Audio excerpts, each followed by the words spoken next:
പൗരത്വം അങ്ങ് സ്വർഗത്തില. ഒരാമയും പറഞ്ഞേ, നമ്മുടെ പൗരത്വം എവിടാ? സ്വർഗത്തില. ആട്ടെ, ഇവിടെ ഒരു ചോദ്യമുണ്ട്. എങ്ങനെയാണ് നമ്മൾ ഈ സ്വർഗീയ പൗരത്വത്തിലേക്ക് വരുന്നത്? സ്വർഗീയ പൗരത്വത്തിൽ വരുന്നത് ഒരു ക്രിസ്തീയ കുടുംബത്തിൽ ജനിക്കുന്നത് കൊണ്ടാണോ?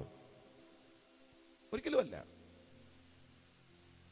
എൻ്റെ വല്യപ്പച്ചൻ്റെ അപ്പച്ചൻ്റെ പേര് മത്തായി ജോർജ് എന്നായിരുന്നു. മത്തായി ജോർജ്. എൻ്റെ വല്യപ്പച്ചൻ്റെ പേര് ജോർജ് മത്തായി എന്നായി. എൻ്റെ അപ്പൻ്റെ കാലഘട്ടത്തിൽ എത്തിയപ്പോ ആ മത്തായി അങ്ങ് ലോപിച്ചു, മാത്യു ആയി, ജോൺ മാത്യു. എൻ്റെ കാലം വന്നപ്പോ റിജി മാത്യു. എൻ്റെ മകന്റെ കാലം വന്നപ്പോ അഭിഷേക് മാത്യു. അപ്പൊ ഇങ്ങനെ മാത്യു മാത്യു മാത്യു ഇങ്ങനെ വരിക. ഞാൻ ചോദിക്കുന്നത്, ഇങ്ങനെ ഞങ്ങളിങ്ങനെ കാലഘട്ടങ്ങളായി മാത്യു മത്തായി, ജോർജ് മത്തായി, ജോൺ മാത്യു ഇങ്ങനെയൊക്കെ പറയുന്നത് കൊണ്ട് സ്വർഗീയ പൗരത്വത്തിലേക്കാണോ ജനിച്ചു വീഴുന്നത്? അല്ല. ചാക്കോ എന്നോ തോമ എന്നോ മത്തായി എന്നോ ഇങ്ങനെയൊക്കെ പേര് കാണുമായിരിക്കും. ഗ്രേസി എന്നോ പിന്നെ ലിസി എന്നോ സൂസി എന്നോ ഒക്കെ പേര് കാണുമായിരിക്കും. പക്ഷെ സ്വർഗീയ പൗരത്വം കിട്ടത്തില്ല. അങ്ങനെ കിട്ടുന്നതല്ല സ്വർഗീയ പൗരത്വം. ക്രിസ്തീയ കുടുംബത്തിൽ ജനിക്കുന്നത് കൊണ്ട് ക്രിസ്തീയ നാമം കിട്ടും. ഏതാ? ഞാൻ ഈ പറഞ്ഞ പേര് കിട്ടും. പക്ഷെ സ്വർഗീയ പൗരത്വം കിട്ടത്തില്ല. അതൊരു പ്രോസസ്സാണ്. അതൊരു പ്രോസസ്സാണ്. സത്യത്തിൽ ഇന്ത്യൻ പൗരത്വം കിട്ടുന്നത് ഒരർത്ഥത്തിൽ ജനനം കൊണ്ടുമല്ല. ഞാനത് മനസ്സിലാക്കാൻ വേണ്ടി ഒരു കാര്യം പറയാം. നിങ്ങൾ ഈ ഗൾഫിലൊക്കെ, പ്രസാദ് മാസ്റ്റർ കഴിഞ്ഞ ആഴ്ച കണ്ട് ഗൾഫിലായിരുന്നു അല്ലേ? അപ്പോൾ ഈ ഗൾഫിലൊക്കെ സഞ്ചരിക്കുകയും അവിടെ ജോലിയൊക്കെ ചെയ്തിട്ടുള്ളവർക്കറിയാം, ഈ നമ്മൾ ഈ ഗൾഫിലെ അവിടെ ജനിച്ചു വളർന്ന കുറച്ച് ആളുകളുണ്ട്. പക്ഷേ ആ രാജ്യവുമായിട്ട് ഒരു ബന്ധവുമില്ല. ഗൾഫിൽ ജനിച്ചു വളർന്നവരാ. അവിടുത്തെ ആളുകളെ പോലെയുള്ള വേഷമായി ഇടുന്നത്. പക്ഷേ ID കാർഡ് ഇല്ല, പാസ്പോർട്ട് ഇല്ല, രാജ്യത്തിന് പുറത്തു പോകാൻ പറ്റത്തില്ല, ഗവൺമെന്റിന്റെ ഒരു ബെനിഫിറ്റ്സും ഇല്ല.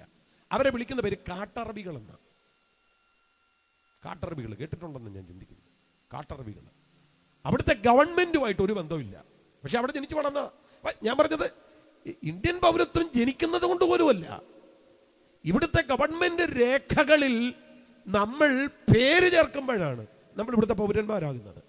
നിങ്ങൾ ഈ ഏക സിവിൽ കോഡ് ഇപ്പോൾ BJP ഗവൺമെന്റ് കൊണ്ടുവരാൻ ശ്രമിക്കുന്ന ഒരു കാര്യമാണ് ഏക സിവിൽ കോഡ്. അപ്പോൾ ഇത് കൊണ്ടുവരുമ്പോൾ പലരും അതിനെ എതിർക്കാനുള്ള കാരണം ഗവൺമെന്റ് രേഖകളിൽ ഇല്ലാത്ത പലരും ഉണ്ട് ഇവിടെ. അതാണ് ഇതിനെ എതിർക്കാനുള്ള ഒരു പ്രധാനപ്പെട്ട കാരണം. അപ്പം ഗവൺമെന്റ് രേഖയിൽ പേര് വരണം, അപ്പോഴാണ് ശരിക്കും പൗരന്മാരാകുന്നത്. ഇതുപോലെ ക്രിസ്തീയ കുടുംബത്തിൽ ജനിക്കുന്നത് കൊണ്ടല്ല സ്വർഗീയ പൗരത്വം ഉണ്ടാകുന്നത്. അങ്ങനെ ആരെങ്കിലും ചിന്തിക്കുന്നുണ്ടെങ്കിൽ അരുത്, അങ്ങനല്ല. നിക്കോദിമോസ് എന്ന് പറയുന്ന ഭക്ത പരീശൻ യേശുവിന്റെ അടുക്കൽ വന്നു. നല്ല ഗുരു എന്നൊക്കെ പറഞ്ഞാണ് സംഭാഷണം ആരംഭിക്കുന്നത്. ഈ നിക്കോദിമോസിനോട് യേശു പറയുകയാണ്, പുതുതായി ജനിച്ചില്ലെങ്കിൽ ദൈവരാജ്യം കാണാൻ കഴിയില്ല. അപ്പൊ നിക്കോദിമോസ് അന്തിച്ചു പോയി. 80 വയസ്സുകാരൻ, അവിടെ വൃദ്ധനെന്ന് പറഞ്ഞതുകൊണ്ടാണ് ഞാൻ 80 എന്ന് പറഞ്ഞു. 80 വയസ്സുള്ള ഞാൻ വൃദ്ധനായ ശേഷം ഇനി അമ്മയുടെ ഉദരത്തിൽ കയറി ഒന്നുകൂടെ ജനിക്കണമെന്ന് പറഞ്ഞപ്പോൾ പുള്ളിക്ക് ആകെ അറിയാവുന്ന ജനനം അമ്മയുടെ ഉദരത്തിൽ നിന്നുള്ള ജനനമാണ്. അപ്പൊ പുള്ളി ചോദിക്കുക, ഞാൻ ഇനി ഒന്നുകൂടെ ജനിക്കണോ അമ്മയുടെ ഉദരത്തിൽ കയറിയിട്ട്? യേശു അതിനെ ക്ലാരിഫൈ ചെയ്തു 5-ാമത്തെ വാക്യത്തിൽ, വെള്ളത്താലും ആത്മാവിനാലും ജനിക്കണം. അപ്പൊ നിങ്ങൾ മത്തായി ആകും, നിങ്ങൾ ചാക്കയാകും, നിങ്ങൾ മാത്യു ആകും, നിങ്ങൾ തോമസ് ആകും, നിങ്ങളെ ഈ പറയുന്ന എന്തുവാകും, എൽദോസ് ആകും, ആരും ആകും. പക്ഷേ നിങ്ങൾ എൽദോസ് ആയാലും, നിങ്ങൾ സേവിയർ ആയാലും, നിങ്ങൾ സൂസി ആയാലും, നിങ്ങൾ ലിസി ആയാലും, നിങ്ങൾ ആരായാലും പുതുതായി ജനിക്കണം. അമ്മയുടെ ഉദരത്തിൽ നിന്നുള്ള ജനനമല്ല, വെള്ളത്താലും ആത്മാവിനാലുമുള്ള ജനനം. പുതുതായി ജനിക്കണം. ആ പുതുതായി ജനിക്കുമ്പോഴാണ് ഒരാൾ സ്വർഗീയ പൗരത്വത്തിലേക്ക് വരുന്നത്. അപ്പൊ എന്താ സംഭവിക്കുന്നത്? ഞാൻ പറയാം. ഒരാൾ പുതുതായി ജനിക്കുമ്പോ സ്വർഗത്തിൽ അയാളുടെ പേരെഴുതുക, അതാ സംഭവിക്കുന്നത്. ഈ ചിലര് ചോദിക്കുന്നത് സ്നാനമാണോ പുതുതായി ജനനം? അല്ലല്ല, സ്നാനം വേറെയാ.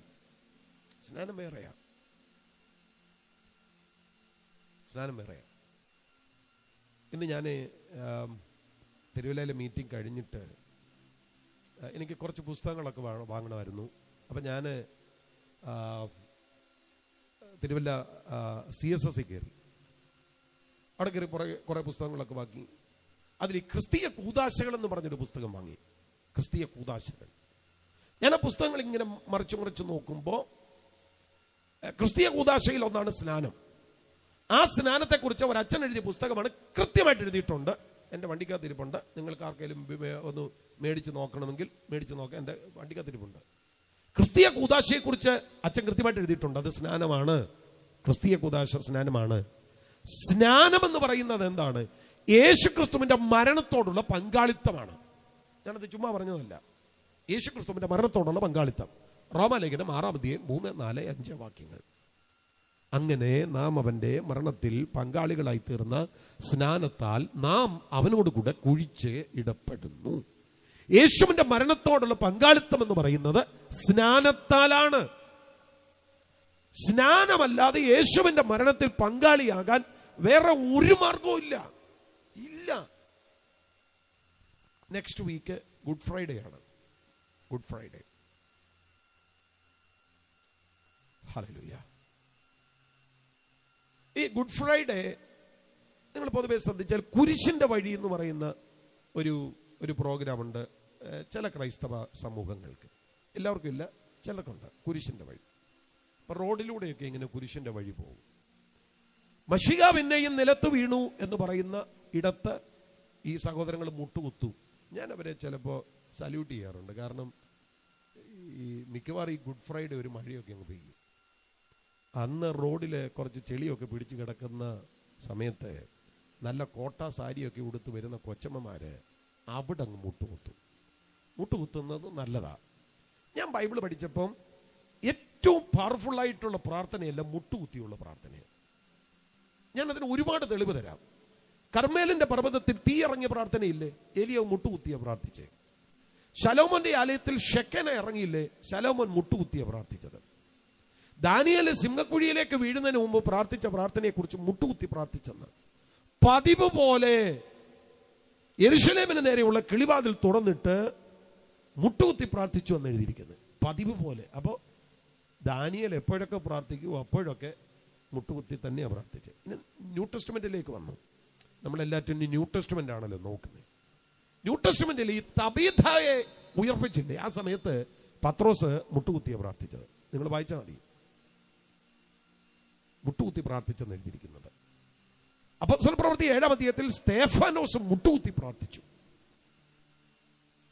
പിന്നെ പൗലോസ് കൂടെ മുട്ടുകുത്തി പ്രാർത്ഥിച്ചതായിട്ട് നമ്മൾ കാണുന്നുണ്ട്. അപ്പോസ്തല പ്രവൃത്തി 20-ാം അധ്യായത്തിലും 21-ാം അധ്യായത്തിലും മുട്ടുകുത്തി പ്രാർത്ഥിക്കുകയായിരുന്നു. അവരെല്ലാവരും സ്ത്രീകളോടും കുട്ടികളോടും കൂടെ കടൽക്കരയിൽ മുട്ടുകുത്തി പ്രാർത്ഥിച്ചു. എല്ലാവരും വളരെ കരഞ്ഞു. 20-ാം അധ്യായം. 21-ാം അധ്യായത്തിലും അവർ മുട്ടുകുത്തി പ്രാർത്ഥിച്ചു എന്ന് വായിക്കുന്നുണ്ട്. എഫേസ്യ ലേഖനം 3-9 വാക്യത്തിൽ സകല കുടുംബത്തിനും പേര് വരുവാൻ കാരണമായ പിതാവിന്റെ സന്നിധിയിൽ മുട്ടുകുത്തുന്നു എന്ന് പറയുന്നുണ്ട്. ഞാൻ നിങ്ങളോട് പറയും, ഈ പൗലോസ് മുട്ടുകുത്തി എന്ന് പറയുന്നത് വലിയ പ്രയാസകരമായ ഒരു കാര്യമാണ്. അത് ഞാനങ്ങനെ പറയുന്നത് പൗലോസിന്റെ കാലുകൾ രണ്ടും പുറത്തോട്ട് വളഞ്ഞതായിരുന്നെന്നാണ്. നമ്മുടെ ചില അപ്പച്ചന്മാരുടെയും അമ്മച്ചിമാരുടെയും കാലുകൾ വളഞ്ഞു കണ്ടിട്ടില്ലേ? മുട്ട് രണ്ടും പുറത്തോട്ട് വളഞ്ഞു. ഇതുപോലെ പോളിന്റെ കാലുകളും പുറത്തോട്ട് വളഞ്ഞായിരുന്നു. അത് പ്രായത്തിന്റെ ഒരു ഘട്ടത്തിൽ സംഭവിക്കുന്ന ഒരു കാര്യമാണ്. അസ്ഥികൾ പുറത്തേക്ക് വളയും. പോളിന്റെ ശരീരപ്രകൃതി അങ്ങനെ ആയിരുന്നെന്ന്. ഇനി ഞാൻ അങ്ങനെ പറഞ്ഞതുകൊണ്ട് എന്നെ വെടിവെക്കാൻ വരരുത്. ഞാൻ എവിടുന്നൊക്കെയാണ് ഇത് കണ്ടുപിടിച്ചതെന്ന് ഞാൻ നിങ്ങളോട് പറയാം. ഞാൻ പൗലോസിനെ നേരിട്ട് കണ്ടിട്ടില്ല, വായിച്ചുള്ള അറിവാണ്. വായിച്ച പുസ്തകത്തിന്റെ പേരൂടെ പറയാം. കാരണം ഈ ചിലർക്ക് ഏതാണ്ട് ഒരു പുതിയ കാര്യം നമ്മൾ പറയുകയാണെന്നൊക്കെയുള്ള ഒരു തോന്നൽ വരാനുള്ള സാധ്യതയുണ്ട്. അതുകൊണ്ട് പുസ്തകത്തിന്റെ പേരൂടെ പറയാം. ഈ തിരുവട്ടാർ കൃഷ്ണൻകുട്ടി സാർ എന്ന് പറയുന്ന ഒരാൾ നമ്മുടെ ഇവിടെ ജീവിച്ചിരുന്നു. അറിയാമോ തിരുവട്ടാർ കൃഷ്ണൻകുട്ടി സാറിനെ? തിരുവട്ടാർ കൃഷ്ണൻകുട്ടി സാറ് വേണമെങ്കിൽ മലയാളികളുടെ ഇടയിൽ പ്രസംഗികളുടെ പ്രഭുവെന്ന് വിളിക്കാൻ കഴിയുന്ന പണ്ഡിതനായ ഒരു മനുഷ്യനാണ് തിരുവട്ടാർ കൃഷ്ണൻകുട്ടി സാറ്. ഒരു കാലഘട്ടത്തിൽ അദ്ദേഹം പലരുടെയും പേടി സ്വപ്നമായിരുന്നു. അദ്ദേഹത്തോട് ഏറ്റുമുട്ടാൻ തൻ്റെ ഇടമുള്ള ഒരുത്തനുമില്ലായിരുന്നു. അത്ര സർവവിജ്ഞാന കോശമെന്ന് വിളിക്കപ്പെടുവാൻ കഴിയുന്ന ഒരു മനുഷ്യൻ. ഈ തിരുവട്ടാർ കൃഷ്ണൻകുട്ടി സാറിൻ്റെ അപ്പോസ്തലനായ പൗലോസ് എന്ന് പറയുന്ന ഒരു പുസ്തകമുണ്ട്. നിങ്ങളുടെ കയ്യിൽ ഇപ്പോൾ ഇല്ലെങ്കിൽ മാർക്കറ്റ് മേടിക്കാൻ കിട്ടും. സത്യത്തിലോ കുമ്പനാട് എമ്മൂസ് ബുക്കിലോ പിന്നെ തിരുവല്ലയിൽ ചെന്നാൽ CSSലോ എവിടെയെങ്കിലും കയറി ഒന്ന് ചോദിച്ചാൽ തിരുവട്ടാർ കൃഷ്ണൻകുട്ടി സാറിൻ്റെ അപ്പോസ്തലനായ പൗലോസ് എന്ന് പറയുന്ന പുസ്തകം കിട്ടും. അതിൻ്റെ അവസാനത്തെ പേജിൽ അവസാന കോളത്തിൽ പൗലോസിന്റെ ശരീരപ്രകൃതി എന്ന് പറഞ്ഞ് ഒരു കോളം തന്നെയുണ്ട്, ഒരു പേജ് തന്നെയുണ്ട്. അതിൽ സാർ ഇത് രേഖപ്പെടുത്തിയിട്ടുണ്ട്. ഇനിയും ജി സുശീലൻ സാർ എഴുതിയ ബൈബിൾ ശബ്ദസാഗരം എന്ന് പറയുന്ന വളരെ തിക്കായിട്ടുള്ളൊരു ബുക്കുണ്ട്. ആ ബുക്കിൽ പൗലോസ് എന്ന് തലക്കെട്ട് എടുത്തിട്ട് നിങ്ങൾ താഴോട്ട് വായിക്കണം. പൗലോസിനെ കുറിച്ച്, അദ്ദേഹത്തിന്റെ ശരീരപ്രകൃതിയെക്കുറിച്ച് ജി സുശീലൻ സാർ ഞാൻ ഈ പറഞ്ഞ കാര്യങ്ങൾ, ഞാൻ മുട്ടിനെ പറ്റി മാത്രമേ പറഞ്ഞുള്ളൂ, പൗലോസിന്റെ ശരീരപ്രകൃതി മുഴുവൻ ഈ പുസ്തകങ്ങളിലെല്ലാം പറയുന്നുണ്ട്. ഇനി അക്കാഡമിക് ലെവലിൽ ആർക്കെങ്കിലും കുറച്ചുകൂടെ അതിനെ ഒന്ന് മനസ്സിലാക്കണമെന്നുണ്ടെങ്കിൽ, സാധാരണ പുസ്തകങ്ങളുടെ കാര്യം ഞാൻ പറഞ്ഞത്, കുറച്ചുകൂടെ അക്കാഡമിക് ലെവലിൽ അതിനെ അറിയണമെന്നുണ്ടെങ്കിൽ ഹാർവാർഡ് യൂണിവേഴ്സിറ്റിയുടെ തിയോളജിക്കൽ റിവ്യൂ എന്ന് പറയുന്ന പുസ്തകത്തിന്റെ 79ാമത്തെ വോള്യത്തിൽ ഒനേസിഫോറസിനെ കോട്ട് ചെയ്തുകൊണ്ട് ഞാൻ പറഞ്ഞ കാര്യങ്ങൾ രേഖപ്പെടുത്തിയിട്ടുണ്ട്. അപ്പൊ ഇത് എനിക്ക് സ്വപ്നം കണ്ട് കിട്ടിയതൊന്നുമല്ല, ഞാൻ വായിച്ചറിഞ്ഞ കാര്യമാണ്. അപ്പൊ പൗലോസിന്റെ കാലുകൾ രണ്ട് വളഞ്ഞതായിരുന്നു. ഈ കാലുകൊണ്ട് പുള്ളി മുട്ടുകുത്തിയെന്ന്. ഹലോ, ഇപ്പൊ മുട്ടുകുത്തിയത് പോയിട്ട് നമ്മുടെയൊക്കെ കൂട്ടത്തിലൊന്ന് തറയിലിരിക്കാൻ ആളില്ല. പിന്നെ 2ാം ക്ലാസ്സുകാരി ഇപ്പൊ ഇരിക്കുന്നത് ഇവിടെ ചെയറയില്ല. കോവിഡ് കൊണ്ടുവന്ന ഒരു സമ്മാനമാണ്. പണ്ട് നമ്മളൊക്കെ തറയിലിരുന്ന് നന്നായിട്ട് ആരാധിക്കുമായിരുന്നു. ഇപ്പോൾ ഒന്നുമില്ല, എല്ലായിടത്തും ചെയറാ. ഞാൻ പറഞ്ഞത് അങ്ങനെയുള്ളപ്പോഴാണ് ഈ പഴയ ഭക്തന്മാർ മുട്ടുകുത്തി എന്ന് പറയുന്നത്. മുട്ടുകുത്തി പ്രാർത്ഥിക്കുന്നത് നല്ല കാര്യമാണ്. ഇനി ഏറ്റവും ശ്രേഷ്ഠമായൊരു കാര്യം ഞാൻ പറയാം. ഗെത്സമനിലെ പ്രാർത്ഥനയിൽ യേശു മുട്ടുകുത്തിയാണ് പ്രാർത്ഥിച്ചത്. പിന്നെയും മുൻപോട്ട് ചെന്ന് മുട്ടുകുത്തി ആ വചനം തന്നെ ചൊല്ലി പ്രാർത്ഥിച്ചു. അപ്പൊ മുട്ടുകുത്തുന്നത് നല്ലതാ. പക്ഷെ ഈ കുരിശിന്റെ വഴിയിൽ മുട്ടുകുത്തുന്നത് കൊണ്ട് യേശുവിന്റെ മരണത്തിൽ പങ്കാളിയാവില്ല. നിങ്ങൾ ഈ ഗുഡ് ഫ്രൈഡേയില് ആളുകൾ ഈ കുരിശും കൊണ്ട് ഇങ്ങനെ ദീർഘദൂരം യാത്ര ചെയ്യുന്നത് കാണാം. കഴിഞ്ഞ പ്രാവശ്യം ഞാൻ നോക്കിയപ്പോൾ ഒരു പിക്ചർ, വലിയൊരു കുരിശ്, അതിന്റെ ചുവട്ടിൽ 2 വീല് ഘടിപ്പിച്ചേക്കുക. എന്നിട്ട് ഒരു ഭാഗം തോളയിലും ബാക്കി വീലയിലും. യേശു അങ്ങനൊന്നും അല്ല കുരിശ് ചുവന്നത്. വേറൊരു പിക്ചർ ഞാൻ കണ്ടത്, വലിയൊരു കുരിശ്, 5-6 പേര് മുകളിൽ നിൽക്കുന്നു. എന്നിട്ട് ഇവർ വടമിട്ട് മുകളിലോട്ട് കുരിശ് വലിക്കുക. യേശു അങ്ങനൊന്നും അല്ല കൊണ്ടുപോയത്. യേശുവിന്റെ കുരിശ് ചുമക്കാൻ കുറേനക്കാരൻ മാത്രമേ ഉണ്ടായിരുന്നുള്ളൂ. യേശു കുരിശും ചുമന്നുകൊണ്ട് പോകുമായിരുന്നു. ഞാൻ നിങ്ങളോട് പറയും, സഹോദരങ്ങളെ, കുരിശൊന്നും ചുമക്കണ്ട. യേശുവിന്റെ മരണത്തിൽ പങ്കാളിയാകാൻ, യേശുവിന്റെ മരണത്തിൽ പങ്കാളിയാകാൻ സ്തോത്രം, ഒറ്റ മാർഗമേ ഉള്ളൂ. അവന്റെ മരണത്തിൽ പങ്കാളികളായി തീർന്ന സ്നാനം. സ്നാനപ്പെടാത്ത ആരെങ്കിലും എന്നെ കേൾക്കുന്നുണ്ടെങ്കിൽ നിങ്ങൾ റോമാലേഖനം 6-ാം അധ്യായം വീട്ടിൽ ചെന്ന് വായിക്കണം. ഞാൻ കെട്ടുകഥ പറയുകയല്ല. ഞാൻ പൊതുവെ ഒരു സഭാ സമൂഹത്തെയും കുറ്റം പറയാത്ത ആളാണ്. ഒരു സഭാ സമൂഹത്തെയും കുറ്റം പറയത്തില്ല. ഞാൻ ആരുടെയും പേര് പറഞ്ഞ് വേദികളിൽ വിമർശിക്കാറില്ല. അതൊന്നും എൻ്റെ ശുശ്രൂഷയുടെ രീതിയല്ല. പക്ഷെ പുസ്തകത്തിൽ എഴുതിയിരിക്കുന്ന പോലെ പറയും. അതാണ് എൻ്റെ ഒരു സാധാരണ ശൈലി. എൻ്റെ ഏത് പ്രസംഗം എടുത്താലും ഒരു സഭയെയും ഒരു മതത്തെയും ഞാൻ കുറ്റം പറയാറില്ല. കാരണം സുവിശേഷം കുറ്റം പറഞ്ഞു പ്രസംഗിക്കേണ്ടതല്ല എന്ന് എനിക്ക് നല്ല ബോധ്യമുണ്ട്. ഞാനിത് പറയുന്നത്, സ്നാനത്തെക്കുറിച്ച് പറയുന്നത്, പുസ്തകം അത് പറയുന്നത് കൊണ്ടാണ്. അത് ഒരു സഭയും വിമർശിച്ചിട്ടുമല്ല. ആമേൻ. യേശുവിന്റെ മരണത്തിൽ പങ്കാളിയാകാനുള്ള മാർഗമാണ് സ്നാനം.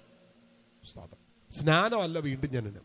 സ്നാനം മരണത്തോടുള്ള പങ്കാളിത്തമാണെങ്കിൽ, വീണ്ടും ജനനം എന്ന് പറയുന്ന, അല്ലെങ്കിൽ പുതുതായി ജനിക്കുക എന്ന് പറയുന്നത് ഒരു പുതിയ ജീവനിലേക്ക് വരികയാണ്. ഞാനത് മനസ്സിലാകുന്നത് പോലെ പറയാം. ഏദൻ തോട്ടത്തിൽ ആദാമും ഹവ്വയും പഴം തിന്നപ്പോൾ നീ മരിക്കുമെന്ന് പറഞ്ഞില്ലേ? ശരിക്കും ആ മരണം സംഭവിച്ചത് ആത്മാവില. ഉള്ളത് പറഞ്ഞു കഴിഞ്ഞാൽ, ഇന്നത്തെ മൾട്ടിമീഡിയ ഭാഷ പറഞ്ഞു കഴിഞ്ഞാൽ, ആദമിൽ ദേഹം, ദേഹി, ആത്മാവ് എന്നീ ത്രിവിധ ഘടനയുണ്ട്. പക്ഷേ ഈ പഴം തിന്നപ്പോൾ ആത്മാവ് മരിച്ചുപോയി. ഇന്നത്തെ ഭാഷ പറഞ്ഞാൽ ഡീആക്റ്റീവായി പോയി. നമ്മളൊക്കെ ഉപയോഗിക്കുന്ന ഫോണിലെ പല ആപ്പുകളുണ്ടല്ലോ, ആ ആപ്പുകൾ നമുക്ക് ഡീആക്റ്റീവ് ചെയ്യാം. ആപ്പ് അതിനകത്ത് കാണും, പക്ഷേ ഇത് വർക്ക് ചെയ്യത്തില്ല. ഡീആക്റ്റീവാ. അതൊന്നുകൂടെ അപ്ഡേറ്റ് ചെയ്താൽ വീണ്ടും അത് ആക്റ്റീവ് ആകും. പക്ഷേ അത് ഡീആക്റ്റീവ് ചെയ്യാൻ പറ്റും. ഇതുപോലെയാണ് ആത്മാവ്. മൃതാവസ്ഥയില്ല, ചലിക്കത്തില്ല. മൃതാവസ്ഥയില്ല. ദേഹമുണ്ട്, ദേഹിയുണ്ട്, പക്ഷേ ആത്മാവ് മൃതാവസ്ഥയില്ല. ഈ മൃതാവസ്ഥയിലായി പോയ ആത്മാവില്ലേ, ഇത് ജീവനിലേക്ക് വരുന്നതാണ് വീണ്ടും ജനനം. ജീവൻ ഉണ്ടാകുകയാണ്. ഇത് വചനത്താലും ആത്മാവിനാലും സംഭവിക്കുന്ന കാര്യമാണ്. സ്തോത്രം. അപ്പൊ അങ്ങനെ ഒരു അനുഭവം ഉണ്ടാകുന്ന ആളാണ് പുതുതായി ജനിക്കുന്നത് അവരാണ് സ്വർഗീയ പൗരത്വത്തിലേക്ക് വരുന്നത്. സ്തോത്രം. ഈ പൊതുവെ ഇവിടെ ഈ ക്രൈസ്തവ പാരമ്പര്യം എന്ന് പറയുന്നത് മൂന്ന്. അതിലൊരു പാരമ്പര്യം തോമസ് ലീഗയുടെ പാരമ്പര്യമാണ്. കള്ളിയാങ്കൽ, ശങ്കരാപുരി, പകലോ മറ്റോ 4 ബ്രാഹ്മൺ കുടുംബങ്ങളെ തോമസ് ലീഗ ഇന്ത്യയിൽ വന്ന് സ്നാനപ്പെടുത്തി. ആ ഒരു പാരമ്പര്യം. പിന്നീട് വന്നിട്ടുള്ള പാരമ്പര്യം എന്ന് പറയുന്നത് AD 345 ക്നായിത്തൊമ്മൻ വന്ന ആ പാരമ്പര്യമാണ് രണ്ടാമത്തെ പാരമ്പര്യം. അപ്പൊ ഇങ്ങനെ 2-3 ക്രൈസ്തവ പാരമ്പര്യങ്ങളാണ് ഉള്ളത്. ഞാൻ പറയാം, നിങ്ങൾ തോമസ് ലീഗയുടെ പാരമ്പര്യത്തിൽപ്പെട്ടതായാലും നിങ്ങൾ ക്നായിത്തൊമ്മന്റെ പാരമ്പര്യത്തിൽപ്പെട്ടയാളായാലും എന്റെ സുഹൃത്തെ, സ്വർഗീയ പൗരത്വം കിട്ടണമെങ്കിൽ യേശു നിക്കോദിമോസിനോട് പറഞ്ഞതുപോലെ വീണ്ടും ജനിച്ചേ പറ്റത്തുള്ളൂ. സ്തോത്രം. അത് ജനനം കൊണ്ട് കിട്ടുന്നതല്ല, അത് നമ്മുടെ ജീവിതത്തിന്റെ ഒരു ഘട്ടത്തിൽ ദൈവവചനവും പരിശുദ്ധാത്മാവും കൂടെ ക്രിയ ചെയ്യുമ്പോൾ വ്യക്തിപരമായി നമ്മളിൽ സംഭവിക്കുന്ന ഒരു ചലനമാണ്, ജീവന്റെ പുതുക്കമാണ്. അതാണ് വീണ്ടും ജനനം. ആമേൻ. അപ്പൊ നമ്മളിങ്ങനെ വീണ്ടും ജനിക്കുമ്പോൾ എന്താ സംഭവിക്കുന്നതെന്ന് പറയാം. നമ്മുടെ പേര് സ്വർഗത്തിൽ എഴുതുക. സ്വോത്രം. നമ്മുടെ പേര് സ്വർഗത്തിൽ എഴുതുക. സ്വോത്രം. ഞാൻ പറയാം, എന്റെ പ്രിയരെ, നമ്മളിവിടെ ജീവിക്കുന്നത് കൊണ്ട് സ്വർഗത്തിൽ പേരുണ്ടെന്ന് ആരും കരുതരുത്. നമ്മൾ വീണ്ടും ജനിക്കുമ്പോഴാണ് പേര് സ്വർഗത്തിൽ എഴുതുന്നത്. നമ്മൾ വായിക്കുന്നില്ലേ, ജീവപുസ്തകത്തിൽ പേരെഴുതി കാണാത്ത ഏവനെയും തീപ്പൊയ്കയിൽ തള്ളിയിടും. അപ്പൊ അവിടുത്തെ പുസ്തകത്തിൽ പേര് വേണം.